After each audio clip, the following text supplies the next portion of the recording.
अस्सलाम वालेकुम, this is doctor Samina Taufiq from health with doctor Samina Taufiq YouTube channel. आज इस वीडियो में हम आपको हमल से मुतालिक वो इन्फॉर्मेशन या वो टिप्स देंगे जिनसे हामला खातून अपने 9 महीने की प्रेगनेंसी को एंजॉय करने के साथ साथ 9 महीने के एंड पे एक सेहतमंद बच्चे को जन्म दे सकती हैं। तो सबसे पहली बात तो हमल जब ठहर गया तो खवातीन अपनी गायनेकोलॉजिस्ट के पास जाती हैं ताकि वो उनसे टिप्स ले सकें कि उनको 9 महीने किस तरह से अपने आप को ग़िज़ाई ज़रूरियात में, लाइफ़स्टाइल में लेकर चलना है। सबसे पहली जो हमारी टिप होगी वो खुराक से मुतालिक है। आपने घर का बना हुआ ताज़ा खाना खाना है, फ़ास्ट फूड, प्रोसेस्ड फूड आपने नहीं लेना।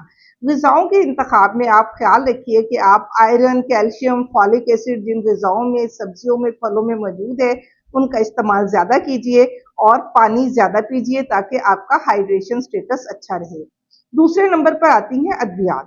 जैसे कि हम कहते हैं कि हमल के पहले 3 महीने में आपने फॉलिक एसिड लेना है, इसके अलावा कुछ नहीं लेना, या उल्टी मतली की दवाई आपका डॉक्टर आपको एडवाइस कर सकता है। तो सबसे बड़ी इसमें ज़रूरत ये बात समझने की है कि हमल के दौरान आपने सेल्फ मेडिकेशन हरगिज़ नहीं करनी। हमल में आप अपने डॉक्टर की इजाज़त के बगैर कोई दवाई इस्तेमाल ना कीजिए। पहले 3 महीने में फॉलिक एसिड, इसके बाद आप आयरन, कैल्शियम, विटामिन डी जैसे-जैसे आपको ज़रूरत है या आपका कंसल्टेंट आपकी लैब्स कराता है और एडवाइस करता है, उसके मुताबिक लीजिए। अगर कोई सर में दर्द या जिस्म में दर्द वगैरह है तो पैनाडोल पेन के अलावा कोशिश करें कि कुछ ना लें, आप कोई दूसरा पेन किलर ना लें। इसके अलावा आप वो काम जिससे आपको थकावट होती हो, उनको आप एहतियात करें, परहेज़ करें उन कामों से। हमल में आप अपनी नॉर्मल रूटीन की लाइफ़ गुज़ार सकते हैं। आप अपने घर के छोटे-मोटे काम, खाना बनाना, ये सब कर सकते हैं।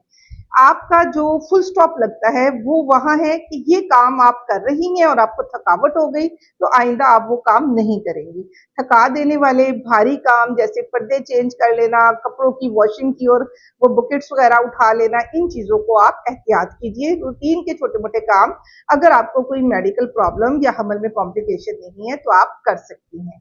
फिर पहले इसके बाद आता है कि कितने घंटे की नींद हमल में आपको चाहिए।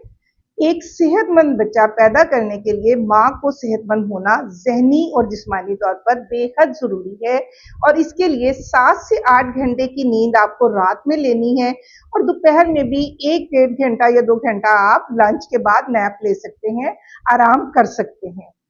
सफ़र के मुतालिक हमल में हम कहते हैं कि हमल के जो इब्तदाई 3 महीने हैं, इनमें उल्टी मतली की कैफ़ियत भी होती है, खाने-पीने की तरफ रुग़बत कम हो जाती है, तो आपको कोशिश करनी चाहिए कि आप सफ़र ना करें।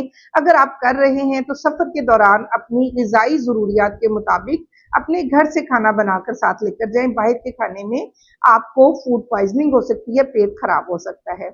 और अगर हमल के पहले 3 महीने में आपके डॉक्टर ने आपको सफ़र से मना किया तो कोशिश कीजिए कि आप सफ़र ना करें। इसके साथ-साथ लॉन्ग स्टैंडिंग, ज़्यादा देर तक खड़ा होना या झुककर कोई चीज़ उठाना या पाँव के बल ज़्यादा देर तक बैठना भी हमल में हम मना करते हैं। हल्की-फुल्की वॉक आपके लिए बेहतर है। इसके साथ हल्की-फुल्की एक्सरसाइज़ आपको जो आपका डॉक्टर इजाज़त दे दे वो भी आप कर सकते हैं।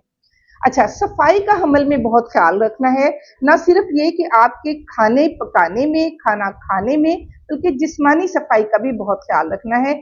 हमल में कुछ हार्मोनल तब्दीलियों की वजह से या प्रेगनेंसी में जो बच्चा रहम में नशो-नुमा पाता है, उसके प्रेशर की वजह से मसाने पर प्रेशर होता है और बार-बार पेशाब आता है। तो आप तहारत और अपनी सफाई का खास ख्याल रखें क्योंकि सफाई निस्फ़ ईमान है। यूरिनरी ट्रैक्ट इन्फेक्शन, यूटीआई या पेशाब मसाने का इन्फेक्शन आपको पेट के निचले हिस्से में दर्द कर सकता है और इन्फेक्शन आपको प्रॉब्लम कर सकता है। इसलिए सफाई का खास ख्याल रखिए। इसके साथ-साथ आपने अपना स्ट्रेस लेवल मैनेज करना है। हमल में बाज़ औक़ात आपको मूड स्विंग्स आते हैं। यानी आप किसी बात पे बहुत ज़्यादा खुश हो जाते हो या आप डिप्रेशन में चले जाते हो या आपका मूड ख़राब हो जाता है, तो आपको अपने स्ट्रेस लेवल को मैनेज करना है। ज़हनी दबाव बच्चे की नशो-नुमा पर मनफ़ी असरात लेकर आता है और बच्चे की नशो-नुमा, बच्चे के वज़न और बच्चे की अपनी साख में इससे बुरे असरात होते हैं। तो इसलिए ज़हनी दबाव से आपने एहतियात करनी है और कोई ऐसी बात जो आपको परेशान करती है, फैमिली में डिस्कस करें, सपोर्ट लें और अपने आप को ज़हनी दबाव से दूर रखें।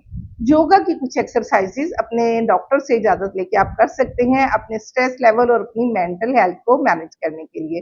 इसके अलावा आप बुक रीडिंग कर सकते हैं, कोई भी ऐसा हॉबी मशगला जिससे आपको खुशी मिलती है तो वो आप जरूर कीजिए ताकि आपका मूड अच्छा रहे। जितना ज्यादा आपका मूड अच्छा होगा उतनी ही बच्चे की नशोनुमा अच्छी होगी।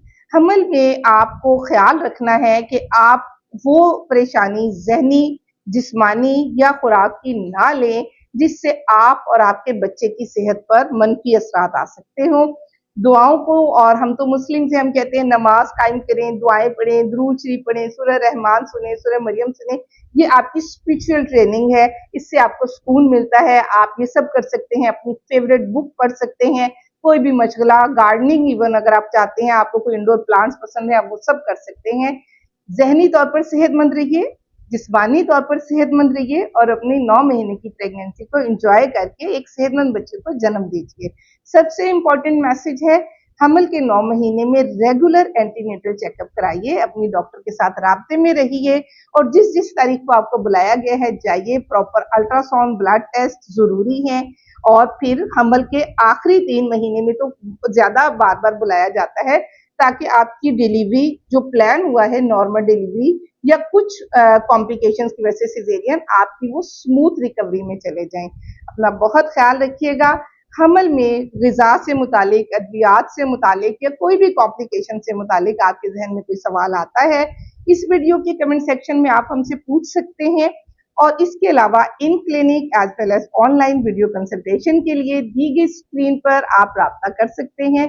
अपना बहुत ख्याल रखिएगा। फी अमान।